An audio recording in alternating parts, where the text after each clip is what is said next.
इंद्र का जो दिव्य अस्त्र है वज्र, उसकी कहानी सिर्फ एक हथियार की कहानी नहीं है।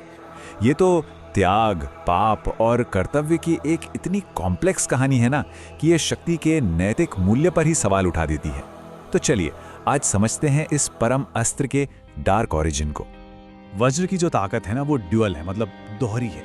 एक तरफ तो ये हीरे की तरह है, एकदम इनडिस्ट्रक्टिबल, जिसे कोई तोड़ नहीं सकता, और दूसरी तरफ ये बिजली की तरह है, एक इररेसिस्टिबल फोर्स जिसके सामने कोई टिक नहीं सकता। तो सोचिए ये परम विनाश और परम स्थायित्व का कितना अनोखा मेल है। अब देखिए, इसकी ताकत के बारे में तो सब जानते हैं, लेकिन ये बना कैसे?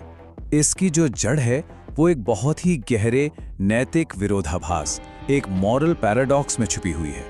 और बस यही वो राज है जिस पर से आज हम पर्दा उठाएंगे। तो आखिर ये परम दिव्य अस्त्र है क्या चीज? देखिए, ये सिर्फ एक हथियार नहीं है, ये तो खुद देवराज इंद्र का सिंबल है, उनकी पावर, उनकी अथॉरिटी का सिग्नेचर है। असल में वज्र नाम का जो सिंबलिज्म है ना, वही इसकी पूरी कहानी बता देता है। एक तरफ है वज्रपात यानी बिजली की विनाशकारी शक्ति, और दूसरी तरफ है हीरा जिसकी अटल इनडिस्ट्रक्टिबल प्रकृति। तो ये एक ही समय में विनाशक भी है और सत्य का रक्षक भी। और यही वो पैराडॉक्स है, यही वो विरोधाभास है जो इस पूरी कहानी में बार बार सामने आएगा। तो सवाल ये उठता है कि इतने पावरफुल हथियार की जरूरत आखिर पड़ी क्यों? इसका जवाब एक ऐसे कॉस्मिक क्राइसिस में छिपा है जिसने पूरे अस्तित्व को खतरे में डाल दिया था। और इस संकट का नाम था वृत्र, इस कहानी का विलन। लेकिन वृत्र सिर्फ कोई आम असुर नहीं था, वो सूखे का, मतलब ड्राउट का जीता जागता रूप था। उसने दुनिया का सारा पानी रोक लिया था, जिसकी वजह से पूरे ब्रह्मांड में अकाल और क्योस फैल गया था। उसका नाम ही उसका काम बताता है, वृत्र, मतलब ढकने वाला या बाधा डालने वाला। और वृत्र को हराना नेक्स्ट टू इम्पॉसिबल था। उसे एक वरदान मिला हुआ था, उसे किसी भी जाने पहचाने हथियार से नहीं मारा जा सकता था, चाहे वो मेटल का हो या लकड़ी का। यही नहीं, उसे ना तो गीले में मारा जा सकता था, ना सूखे में, ना दिन में और ना ही रात में। तो देवताओं के सामने एक ऐसी पहेली थी जिसका कोई सीधा जवाब ही नहीं था। जब सारे रास्ते बंद हो गए ना, तब भगवान विष्णु ने एक हल बताया।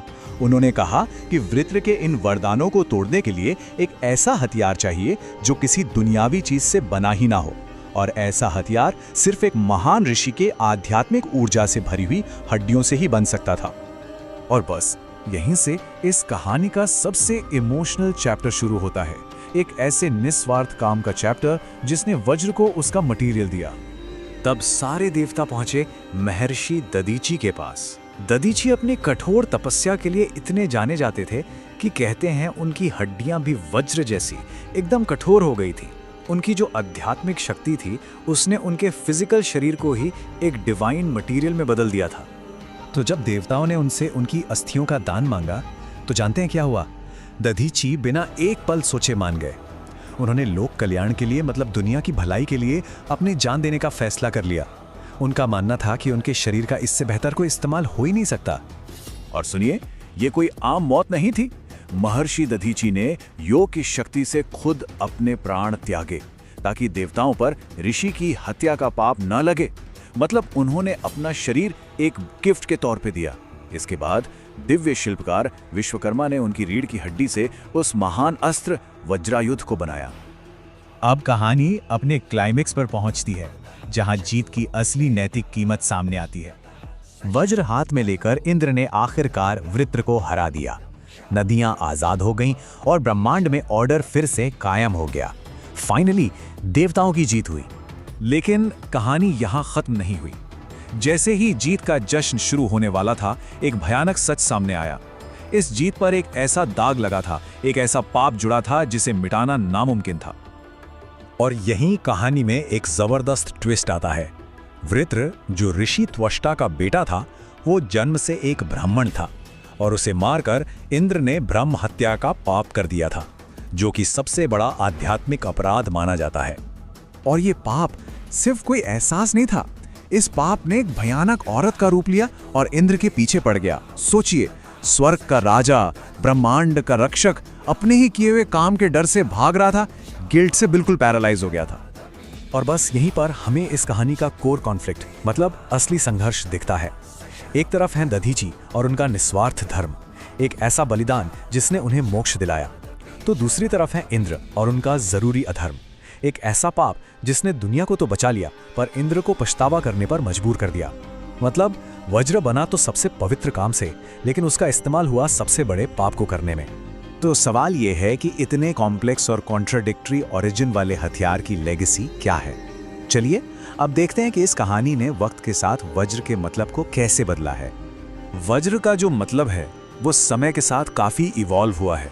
देखिए, हिंदू धर्म में तो ये युद्ध और अथॉरिटी का सिंबल है, लेकिन जब हम वज्रयान बौद्ध धर्म में जाते हैं तो यही वज्र ज्ञान का एक टूल बन जाता है जो अज्ञान को काटता है। और आज के मॉडर्न भारत में ये सर्वोच्च वीरता यानी सुप्रीम वैलर का प्रतीक है। बौद्ध धर्म में इस हथियार के डुअल नेचर का एक बहुत ही सुंदर हल निकाला गया। वहां वज्र, जिसे दोर्जे कहते हैं, उसे हमेशा एक घंटे के साथ रखा जाता है। दोर्जे प्रतीक है तरीके या एक्शन का, यानी इंद्र का काम, और घंटा प्रतीक है बुद्धि या ज्ञान का, यानी दधीची का ज्ञान। और जब ये दोनों मिलते हैं तभी ज्ञान का रास्ता पूरा होता है। और जानते हैं, ये प्राचीन कहानी आज भी हमारे बीच जिंदा है। भारत का जो सबसे बड़ा मिलिट्री सम्मान है, परमवीर चक्र, उसका डिजाइन वज्र से ही प्रेरित है। ये महर्षि दधीची के बलिदान और देश के प्रति निस्वार्थ कर्तव्य और हिम्मत का एक बहुत ही शक्तिशाली प्रतीक है। तो आखिर में ये कहानी हमें एक बहुत गहरे सवाल के साथ छोड़ जाती है। क्या बड़ी भलाई के लिए किया गया कोई भी काम, चाहे वो कितना ही डार्क क्यों ना हो, सही है? क्या दुनिया को बचाने के लिए की गई एक हत्या जायज हो सकती है? पावर की नैतिक कीमत आखिर होती क्या है? ये सोचने वाली बात है।